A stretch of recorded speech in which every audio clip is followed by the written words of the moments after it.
a sociedade, as pessoas, elas começaram a se unir mesmo, não pela família, né? O homem e a mulher reproduzem, não, as pessoas se reuniam em torno das crenças. E essas crenças se tornavam religiões.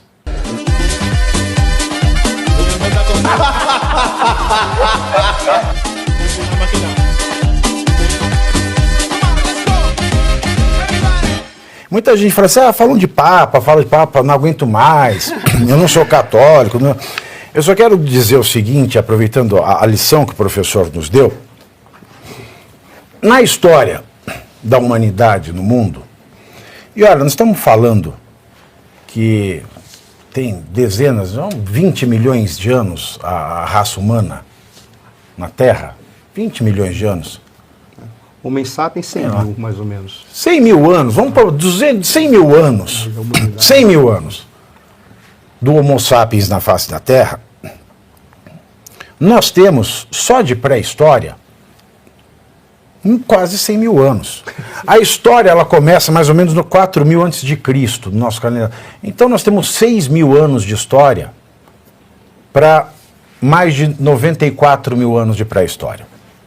Tudo que a gente acha da pré-história, na arqueologia, paleontologia, são evidências da estada humana a partir daquilo que eles imprimiam em forma de arte, e essas artes provavelmente imprimiam a religiosidade do ser humano. Então, se teve uma coisa que o ser humano sempre teve, é a religiosidade.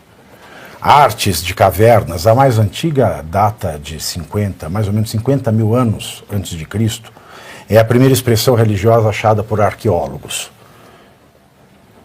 Ou seja, a sociedade, as pessoas, elas começaram a se unir mesmo, não pela família, né? O homem e a mulher reproduzem, não, as pessoas se reuniam em torno das crenças.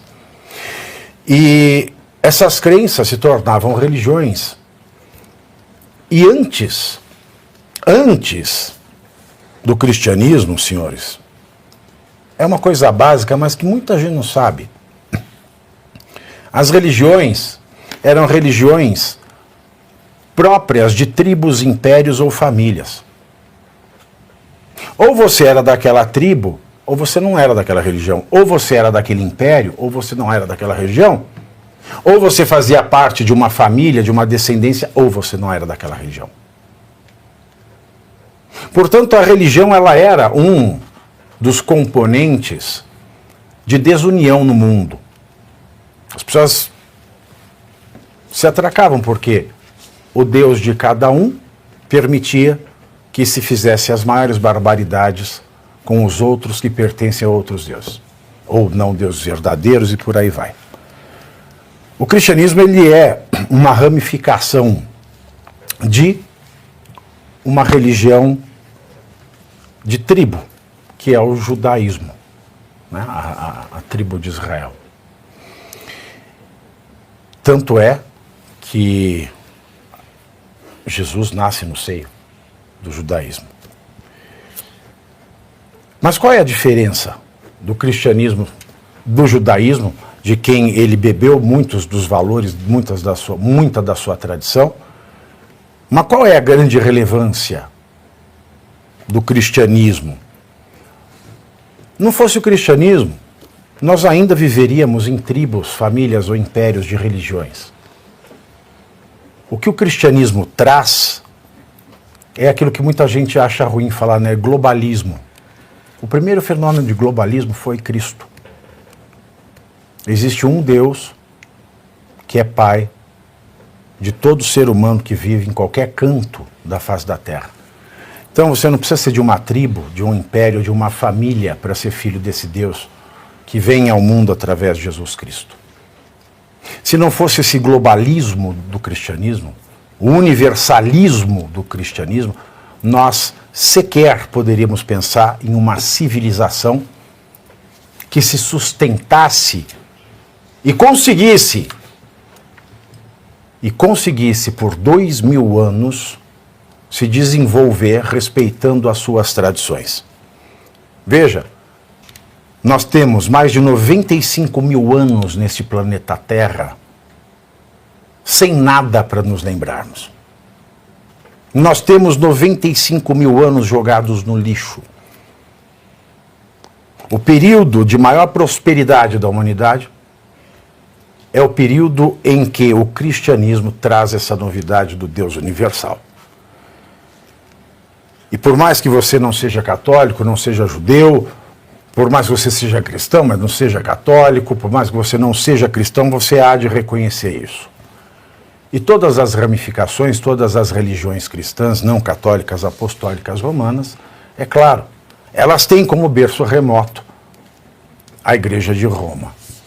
Por isso é sempre um acontecimento importante que deve ser destacado e lembrado nos seus momentos melhores e piores. O Papa Francisco também, ele viveu numa época, a gente costumava brincar, né? O professor certamente já fez isso. A gente via como a gente estava velho, que a gente falava, eu já passei por 3 papas, eu já passei por 5 papas. Eu já estou chegando no meu 5º papa. Né? Estou chegando no meu 5º papa. E o Bento XVI, não. O Francisco, o Papa Francisco, ele tem um parâmetro muito forte nessa questão política, que foi o Papa João Paulo II, que foi um Papa que tomou lado na Guerra Fria. E esse lado que ele tomou na Guerra Fria custou muito em corrupção no Vaticano. Que, para quem não sabe, né, uma das consequências do escândalo do Banco Ambrosiano, que levou à morte o Papa João Paulo I, depois assumiu João Paulo II e assumiu em homenagem ao primeiro.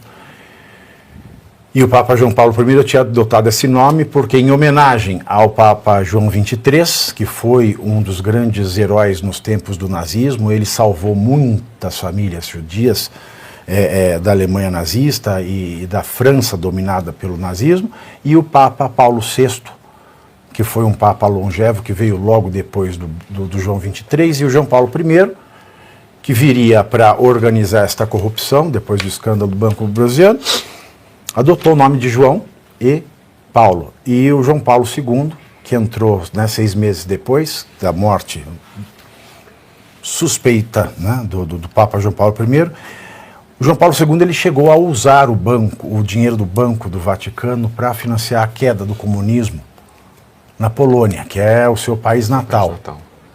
E isso gerou muitos problemas com a máfia que depositava o dinheiro ali, porque ele usou o dinheiro sem avisar.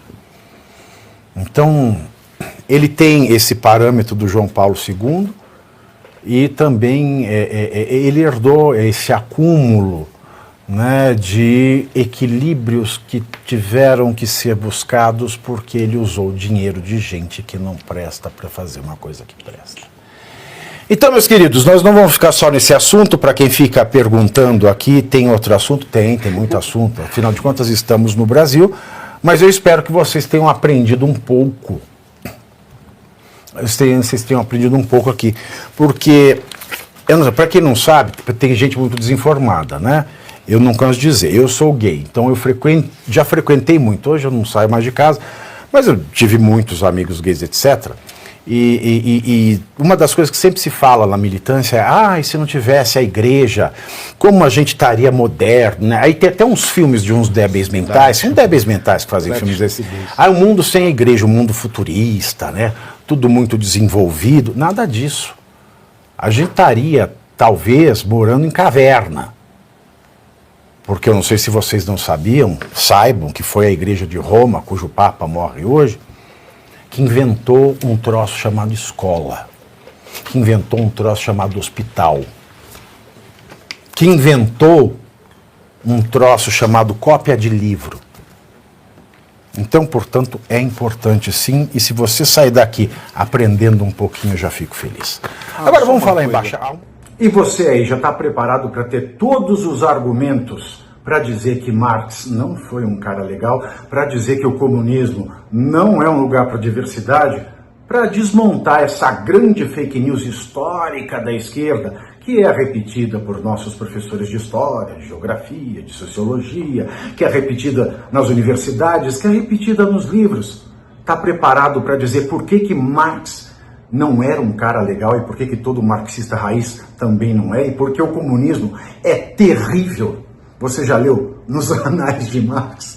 Pois é, aqui nesse livro você vai encontrar tudo o que você precisa saber para responder aquele sabichão que diz que Marx é um cara legal, pois não é. Leia agora, nos Anais de Marx, a trolha do comunismo transviado para encaçapar idiotes. À venda em todas as livrarias do Brasil, pelo site ou nas lojas físicas. Não deixe de ler.